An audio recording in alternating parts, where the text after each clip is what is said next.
The Miller's Tale from Canterbury Tale.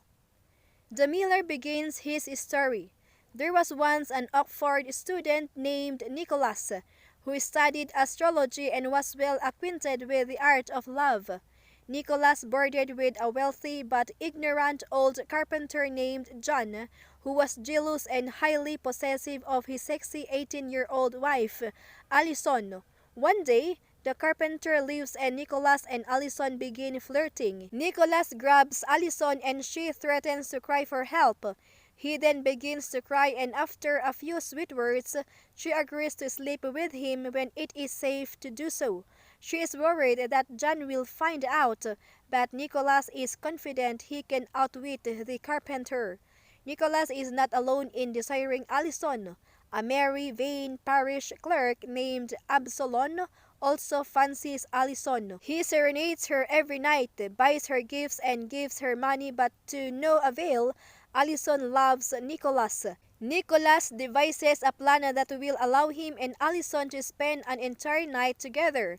He has Alison tell John that Nicholas is ill.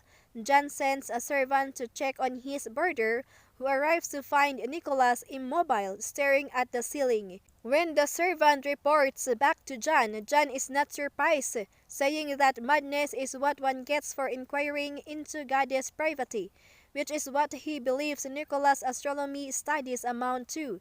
Nevertheless, he feels sorry for the student and goes to check on him. Nicholas tells John he has had a vision from God and offers to tell John about it. He explains that he has foreseen a terrible event. The next Monday, waters twice as great as Noah's flood will cover the land, exterminating all life. The carpenter believes him and fears for his wife, just what Nicholas had hoped would occur.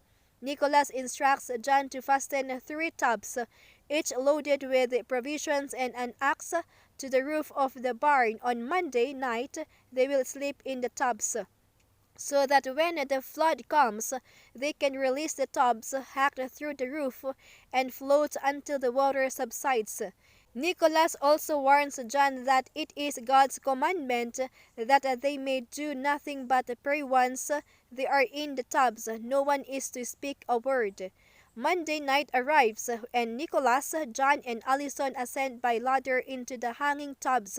As soon as the carpenter begins to snore, Nicholas and Alison climb down, run back to the house, and sleep together in the carpenter's bed.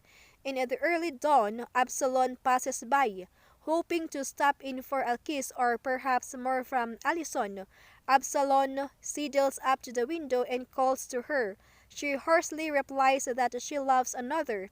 Absalom persists and Alison offers him one quick kiss in the dark. Absalom leaps forward eagerly, offering a lingering kiss, but it is not her lips he finds at the window but her naked arse. She and Nicholas collapse with laughter, while Absalom blindly tries to wipe his mouth. Determined to avenge Alison's prank, Absalom hurried back into town to the blacksmith and obtains a red-hot iron poker. He returns with it to the window and knocks again, asking for a kiss and promising Alison a golden ring. This time, Nicholas, having gotten up to relieve himself anyway, sticks his rear out the window and farts thunderously in Absalom's face. Absalom brands Nicholas' buttocks with the poker. Nicholas leaps up and cries out, "Help! Water! Water!" John, still hanging from the roof, wakes up and assumes Nicholas' cries meant that the flood has come. He grabs the axe, cuts free the tub, and comes crashing to the ground, breaking his arm. The noise and commotion attract many of the townspeople. The carpenter tells the story of the predicted flood, but Nicholas and Alison pretend ignorance, telling everyone that the carpenter is mad. The townspeople laugh that all have received their dues, and the miller merrily asks that God save the company.